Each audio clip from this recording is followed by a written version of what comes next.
Така, добър ден, колеги. Виждаме, имаме две докладни, които да ги разискваме днес. Нека да започнем първо с информацията за състоянието на училищната мрежа на територията на общината. Какво ще кажете? Има сухи данни, може да ги разгледаме.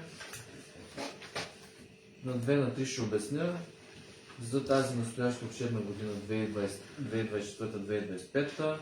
Започваме с ООО Никола Вапцаров Хаджидимово. Първи клас са 20 деца. През тази година училището са 266 ученика, разпределени в 14 паралелки. Виждате ги. И долу са изброени проектите, в които участват какви програми. Без свободен час, иновации, действия, разъм, равен достъп до училищно образование в условия на криза, образование на утрешния ден. Може да ги видите сами.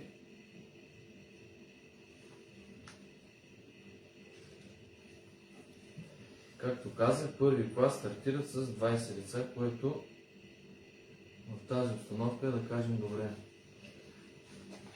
Второто е за Паисий Хилендарски, село Абаница. Тях в първи клас са с паралелка от 16 ученика. Малко повече деца има записани също в 16 обаче паралелки, 282, 2.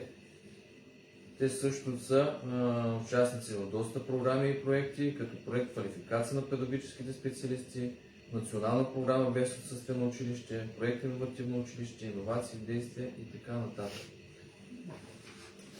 Докато другото училище е ООО Никола Вапцаров село Копривлен, на което и аз съм представител. Виждате, първи клас започваме 24 деца. За тази година са 7 паралелки, с 53 деца са общо, тук има някаква грешка.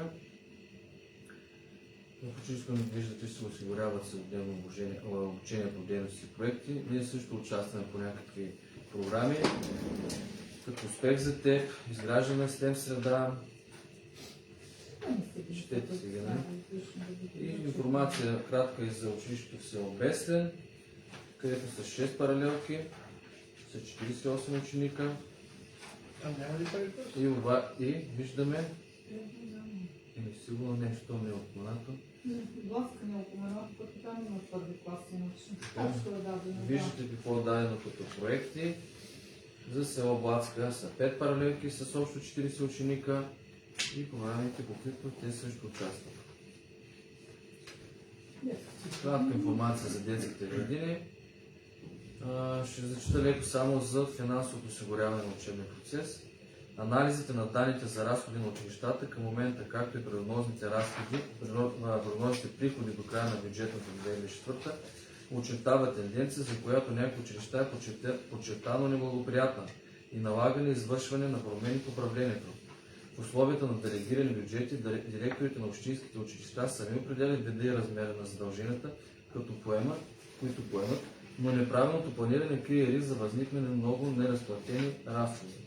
И към момента подчертан финансов риск крие бюджета на детските градини, знаете, Незабравка в Копривлен и Надежда в град Хаджидимово, като броят на децата е недостатъчен, за да се осигури добре балансиран училищен бюджет и се налага да извърши оптимизация на персонала и групите. Така е. Коментирахме, че град Хаджидимово, Абаница и Беслен са средни училища, като основно училище Беслен е защитено и за което те получават и допълнителен бюджет от държава. За детските градини виждате отдолу как са разпределени. Знаете, в предишни сесии са коментирали финансовото състояние и мерките, които са предложени да се вземат. Не ги предложихме, но дали са взети, не знам. Предложени са така, но вече какво се случва? Предполагам, че има някакво развитие, нали? Не е... Никой не дойде да свърши.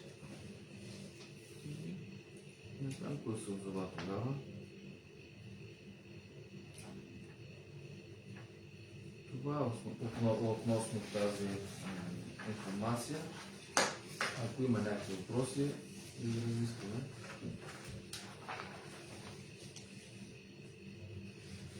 Нека, ако проявят интерес, колегите могат да ги поканят директорите на самата сесия. Ние тук нищо не гласуваме, само информация се поднася. Това е информацията, няма какво.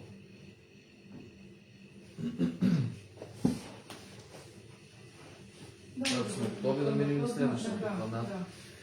Тя е относно приемане за плана на действие на община Хаджилимо за равенство, приобщаване и участие на ромите 2024-2027 година. План ще вие сте разгледали по-обстойно. Какви са приоритетите за образование, здравеопазване, култура, жилищните условия, заетост. Общината прави всичко възможно това да се случва, но да има и нужното желание от ответната страна.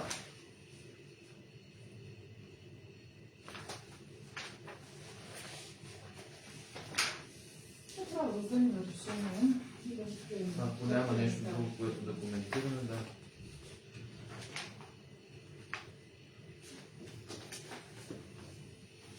Виждате статистика.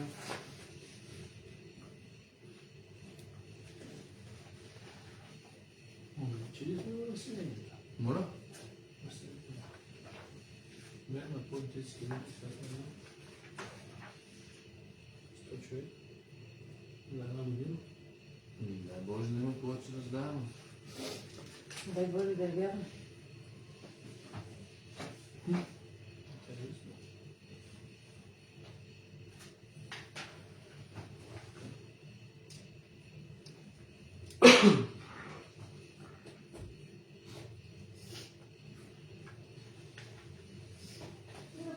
Ако няма да, вземеш.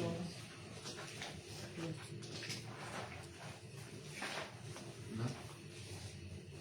Кой е за приемане на докладната?